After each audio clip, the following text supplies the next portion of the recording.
delay, and I would now request Master Kaustubh to render the invocation song before we start.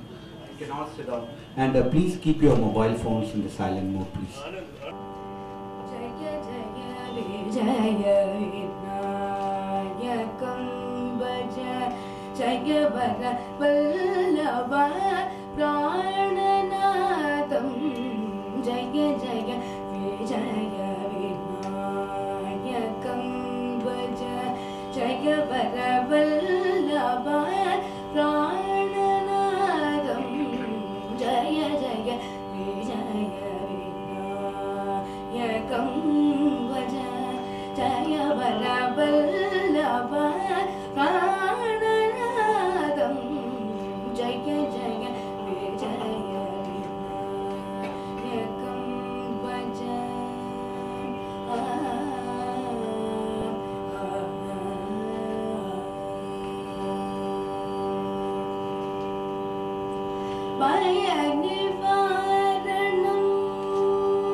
Respected Dr.Devdutt Pattanaik, dignitaries, brothers and sisters, it gives me great pleasure in welcoming all of you to the 5th Shri P.A. Ramakrishnan Memorial Lecture, Unraveling the Indian Mythology by Dr. Devdutt Pattanaik, Chief Belief Officer, Future Group, who in spite of his extremely busy schedule at Chennai during the last 2 days was kind enough to accede to our request to deliver this lecture today. As a matter of fact, we are just coming straight from the Hindu Literary Festival, where he had made a presentation and also was talking about his new book, which is going to be launched in March 2013, Business Sutra, Indian Way of Management, if I'm not wrong. Yeah. We have always tried to invite the very best of the intelligentsia, like Colonel Anil Athale, Dr. C.I. Isaac, Shri Michel Danino, Shri Rajiv Srinivasan, Shri R. Vaidyanathan ji last year in 2012, and this year is also no exception. Dr. Devdutt Pattanaik ji is an eminent intellectual who writes and lectures extensively on our mythology and its relevance to economic, social and corporate environments. His regular columns on management and culture published in the Economic Times are a great hit with the general and specialist readers, including from the corporate world. I had the opportunity of meeting and interacting with Dr. Devdutt Pattanaik ji at the art at the India Young Leaders Forum organized by a good friend of both of us, Shri Arjun Chowgule ji, at the Art of Living Foundation in June 2007 in Bangalore, and I have ever since greatly admired his ability in espousing the greatness of our priceless culture and heritage, particularly on the relevance of our mythology in understanding complex situations and obtaining solutions in our daily stressful lives. I consider it a great privilege and honor to have Dr. Devdutt Pattanaik ji to deliver to this enlightened audience the fifth lecture dedicated in memory of my late father, Shri Ramakrishnan ji, whose contributions as an industrialist and social worker were so immense that it cannot be described merely in words. My late father's last assignment in defense of Dharma was being involved in the Save Ram Setu movement, the oldest heritage monument in the world, which is estimated to be more than 1.7 million years old.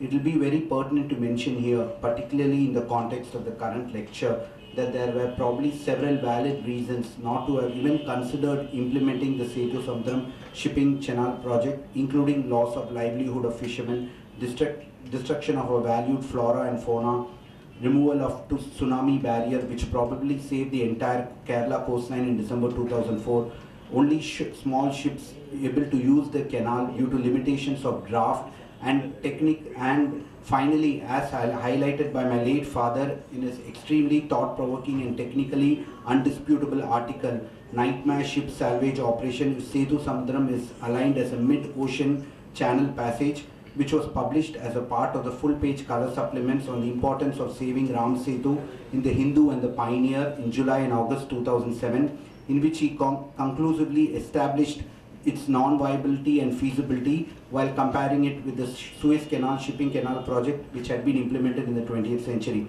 Any one of, or probably all of the above, would have been good enough for any self-respecting nation to have scrapped this project at the drawing board stage itself and confining it to the dustbins of history instead of incurring a wastage of nearly 1,000 crores of our valued taxpayers' money. However, only a nationwide campaign on the proposed destruction of Ram Setu led by Dr. S. Kalyan Ramanji, Dr. Subramanian Swamiji, and a host of other eminent personalities on the proposed destruction of the Ram Setu resulted in the project being finally halted by the Supreme Court in September 2007, exemplifying the greatness of our mythology even today.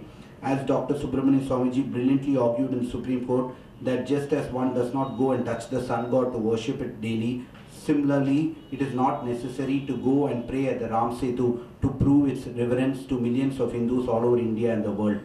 Our priceless culture and heritage, considered as Akshaya Patra, has survived the most barbaric of assaults during the last 1,300 years, in spite of more powerful empires like Roman, Macedonian, Greece crumbling during the same period. However, we do have the dubious distinction of being among the most corrupt nations in the world today, and our index on human development is also quite low, which can only be attributed to our present system of education, which excludes the study of Sanskrit, Vedas, Shastras, and mythology. Most of the eminent personalities in the pre- and post-independence period had impeccable and unquestionable honesty and integrity due to their deep knowledge of Sanskrit, Vedas, Shastras, and mythology, and played a major role in shaping the destiny of our nation. There is almost nothing which is not part of our ancient Sanskrit scriptures and mythology, which is being rediscovered by the West today and gladly being lapped up by us. It would be a great irony if our Sanskrit, Vedas, Shastras, and mythology become re-popular in our country only after the Westerners propagated it, like was the case with yoga a couple of decades back. In conclusion, I would like to quote from Dr. N. Gopal Krishnan ji, Honorary Director, Indian Institute of Scientific Heritage, Trivandrum, during his inaugural address at the Hindu Empowerment Conference at Los Angeles in November 2006. The World Health Organization had stated in 1997 that it is good for the human heart if you were to sit in an upright posture for at least a minute after waking up from the sleep instead of straightaway getting up and walking, which had already been discovered by our saints and rishis more than 3,000 years back, who had introduced the chanting of slokas by sitting in an upright posture after waking up from the sleep. It now gives me great pleasure in requesting Dr. Devdutt Pattanaik to make us enthralling presentation. Thank you.